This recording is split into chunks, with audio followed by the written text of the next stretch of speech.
Hi, everyone. Welcome back to another amazing topic of conversation. I want to thank my sponsors, the Health Channel. So please sign up for their newsletter at allhealthtv.com for news about healthy lifestyle. And if you ever have any needs for workspaces, go to alexasworkspaces.com. From everything from a virtual office to a boardroom for just an hour. And from the Power of the Heels, we look forward to seeing you every month at the AC Hotel in Aventura the second Thursday. And for our big event, Disruptive Monarchy, we look forward to seeing you on March 1st. So go to our website and you will find all the information. thepoweroftheheels.org or indigoevents.net. So now, Myriam, welcome. Thank you, Gladys. Thank you for having me. It is a pleasure having you. I know that you grew up in surrounded by a lifestyle of luxury. Tell us a little bit about how was growing up with designers. Absolutely. So I grew up, my mom worked in the fashion industry.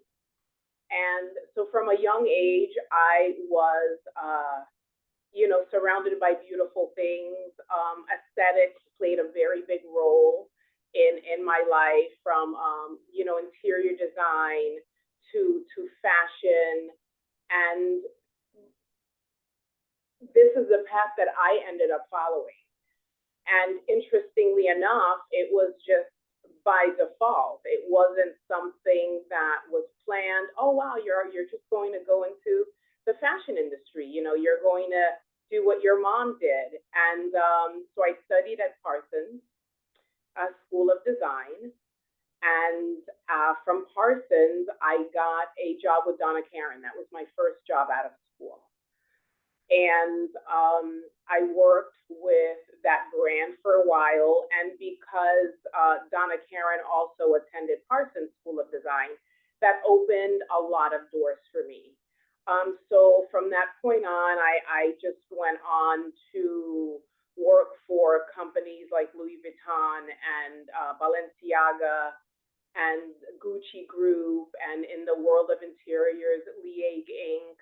and Armani Casa. And it's just really been my life story. The doors kept opening, and I would follow through. And so I am an artist and a creative at heart. But okay, for everyone, it would be like a dream come true. Like going through all the brands and living this in this luxury lifestyle, as we can call it. But I remember when we were talking that you felt that this life was chosen for you. Yes, Gladys, it really was. Again, being raised in a family where appearances were so important, oh, what are the neighbors going to think? And what is this person going to think? And having to play a role or to wear a mask to have it appear a certain way so that you're accepted in society, really left no room. And upon reflection, you always have a choice. But again, it was just by default. Like that's what I was raised in, and that's what I was accustomed to. So in high school, all my elective courses, for example, were fashion merchandising or fashion design. I mean, it was really by default. And then, I wind up going to Parsons. And then, so it's interesting that It was like a path that took you and you kept following. I kept following, and Like I've had friends who, would share that, oh, my parents, I have to go to medical school or I have to go to law school. That's like a path. But you never felt that you had to. Right. It did. Again, I was just on the magic carpet ride, and that's just how things unfolded. And I didn't second guess it. And because I was raised in that environment, it seemed logical. Oh, okay. Well, sure, of course. I mean, when you're raised around really nice things, my mom had impeccable taste, and it becomes a part of who you are and how you operate.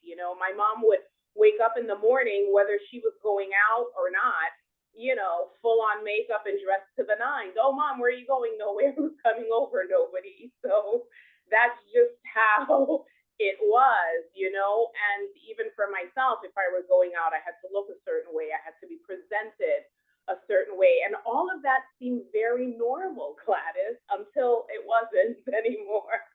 So tell me until it wasn't. Tell me that process of transformation. Well, okay. So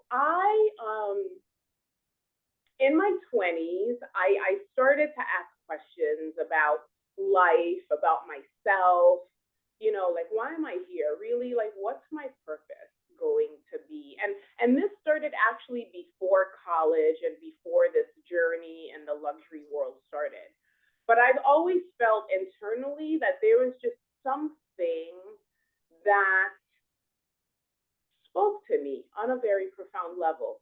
So I started studying, I started reading, and I embraced Eastern philosophy and metaphysics and quantum physics, and really, like, how are we connected, and just really delve into like spirituality and finding paths that would answer all the questions that I had. Now, as immersed as I was in this world, it was something that no one knew about. It was like the secret life. I would like put on my 5-inch stilettos and go to work and play the role. And then on my off days, I would offer service, or I would, practice the light energy meditation that I've been involved with in various healing modalities. And it just never occurred to me that that was my path. It was just something that I did on the side. It was something that I did for people, like the coaching, until, as the doors continued to open and I continued to rise in the ranks, I found myself more and more unhappy, like really, really unhappy. I thought, okay, well, maybe I should leave this world behind. It is a little devil wears Prada. Maybe that's it, I opened my own business doing the same thing, working with the same people, and that didn't last because, But again, you were also talking about that you saw all these people that bought thousands and thousands of dollars and they were not happy.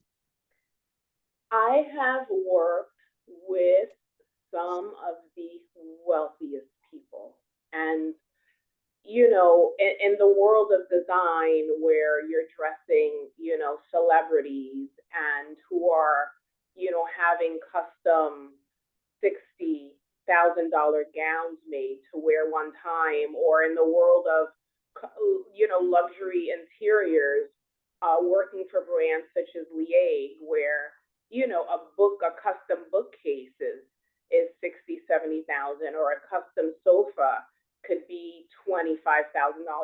I mean, and that's just one piece. We would work on projects that cost millions of dollars to furnish. And I remember I had one client who, they spent like $500,000 with us, and it was on 2 bedrooms, and it was for kids that were under 10 years old. So we're talking about that level of wealth, and because these projects are ongoing, they take some time.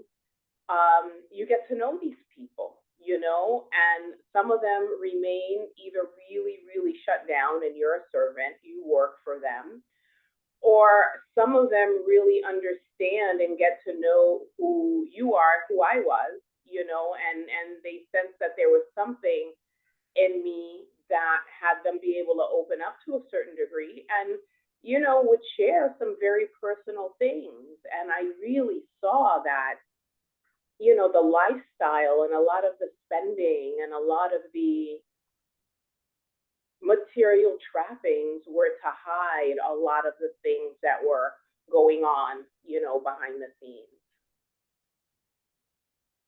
Was that part of what triggered you to leave that world and then go into something more spiritual?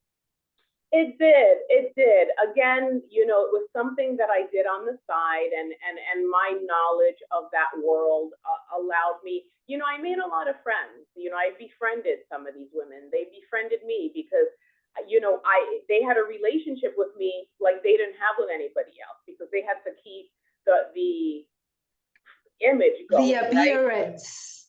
Right. And you were not going to tell. It wasn't like telling all, and it was a safe space. It was a safe, thank you. It was a safe and it was a sacred space. And, you know, that this is the thing that I'd like people to understand. You know, whether you are a student or you make a moderate income or you're a housewife or you happen to be at that, in that world of such luxury and wealth, at the end of the day, Gladys, we all experience the same thing.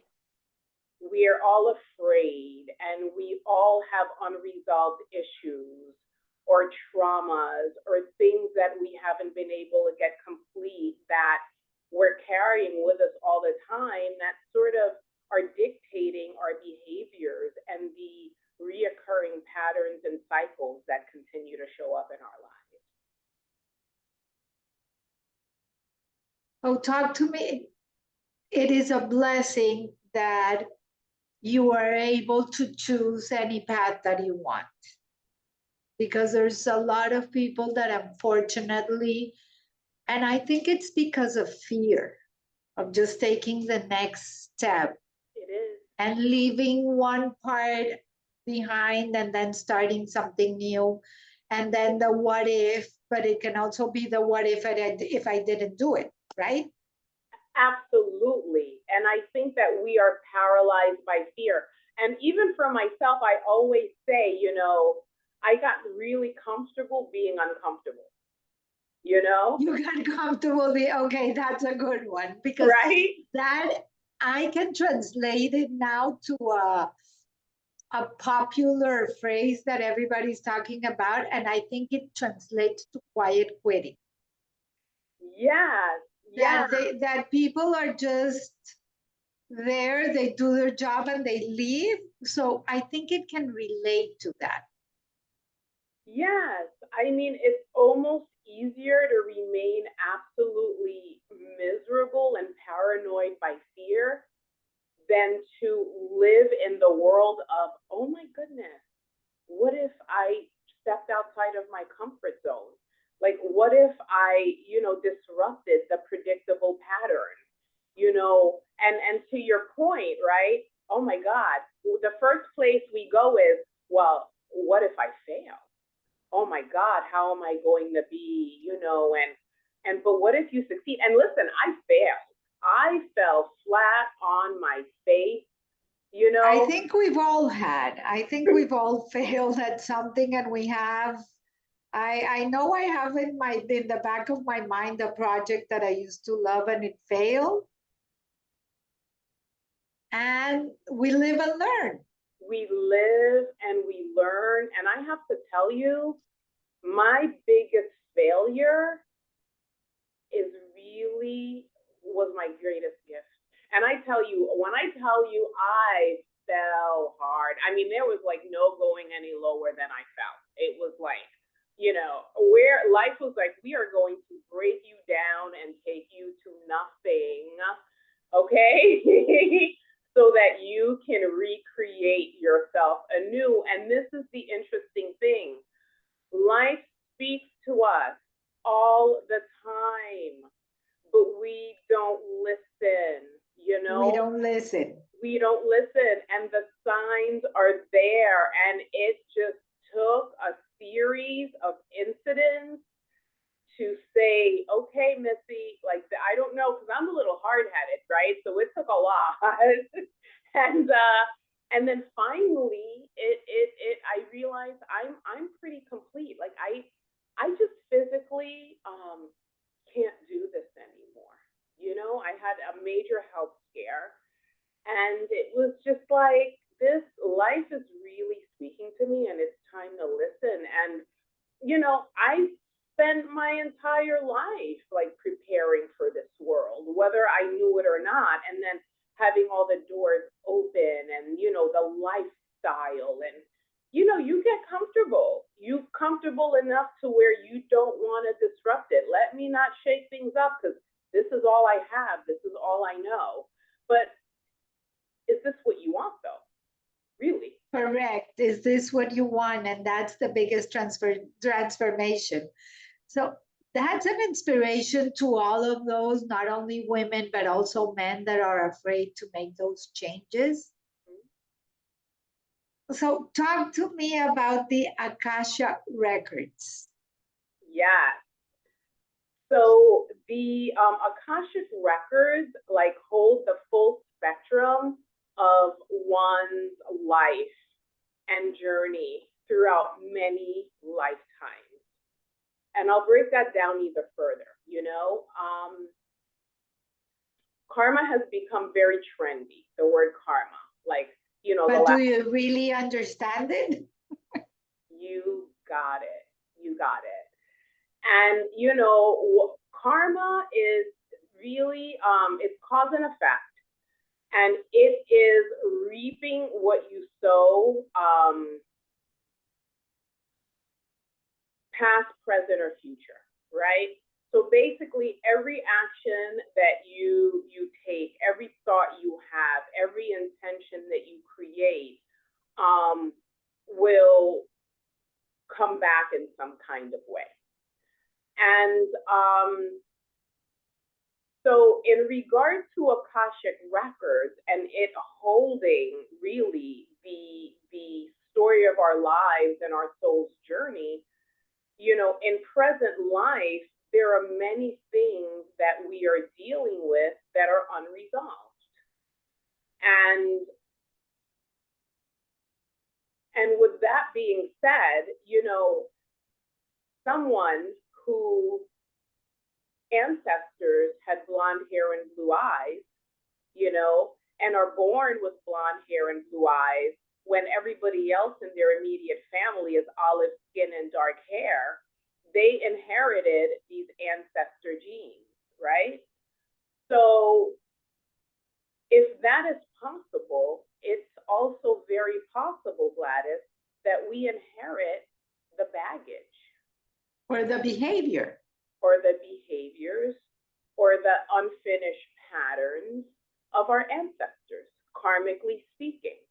Because karmically speaking, because what I believe, and this is my personal belief, that we come here in this life to learn.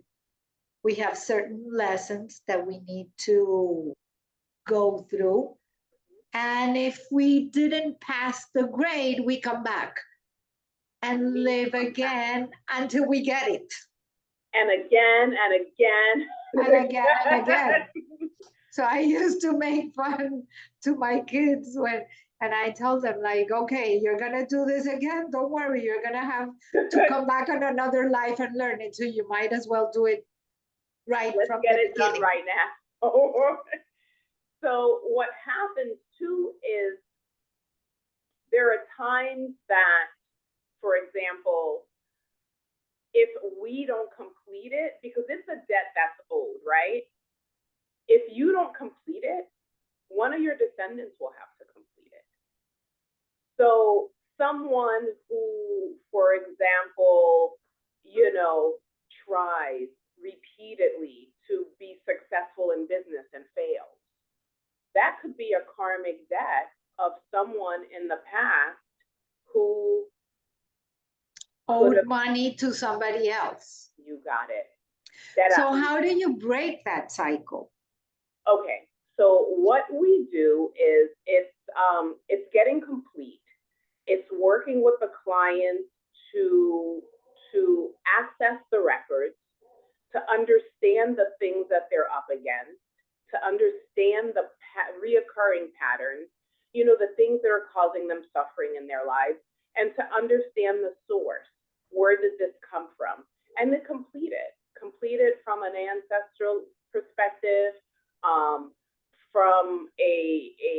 the source, you know, getting to the root of, you know, where it started and the impact that it's had, you know, on your life. And I think that the first thing is understanding why these patterns exist.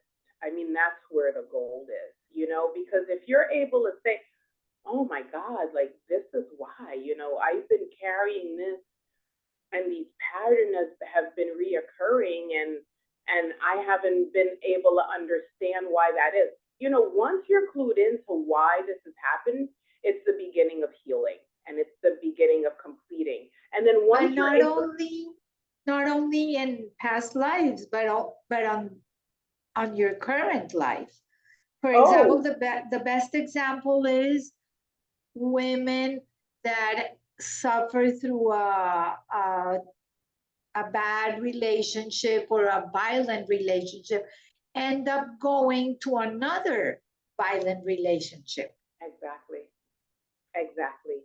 So until you learn what it is that you have to learn, until you've gotten the lesson, Gladys, yes, you will continue to repeat the same cycles and the same situations over and over again. So your new life would be helping all these people break those cycles. Helping all these people break these cycles. And you know, it's funny that really,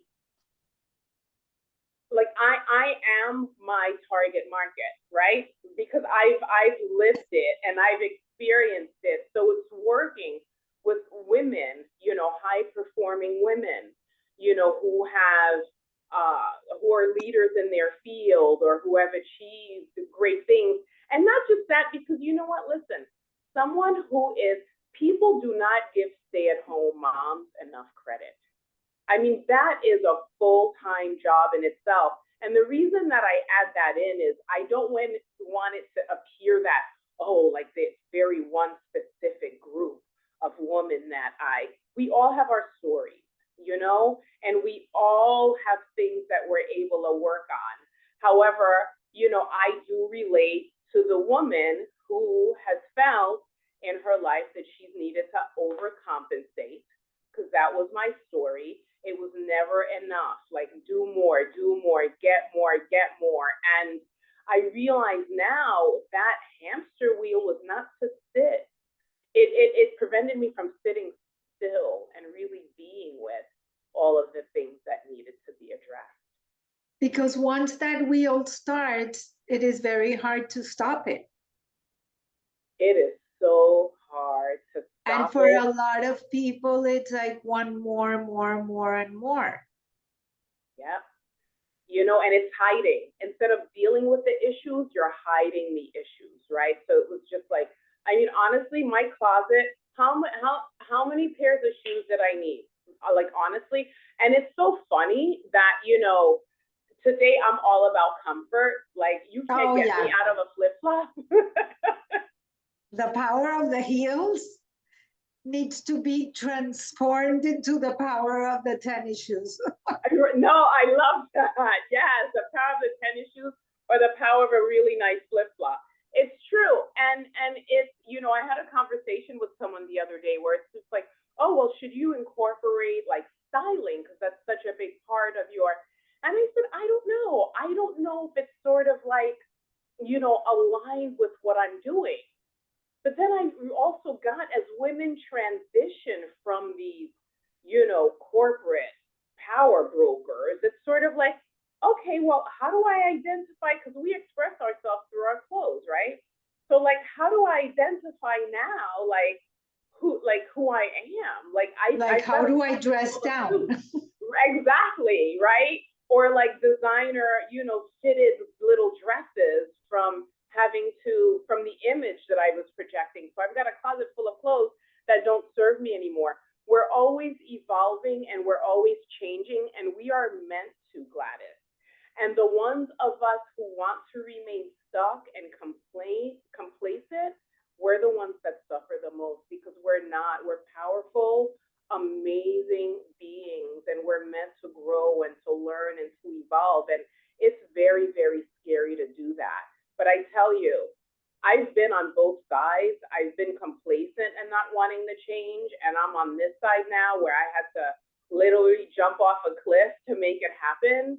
Like, you have no idea what's waiting. You have an idea, because I know who you are. But you know, to a lot of the women who are listening, you know, it's you don't know who you are until you put yourself out there. And you don't know what you can get or what you can achieve until you try it. You got it. Absolutely. And with that, can you give us your website? How do people find you? Absolutely. So my website is soulstylesubstance.com. And that's the name of my coaching practice. And it's really, I just take an integrative and holistic approach to coaching, to healing modalities, and to setting people free, you know, from all the things that don't serve them anymore. Yes. Thank you. It has really been a pleasure. To everyone, until next week, and above all, stay safe.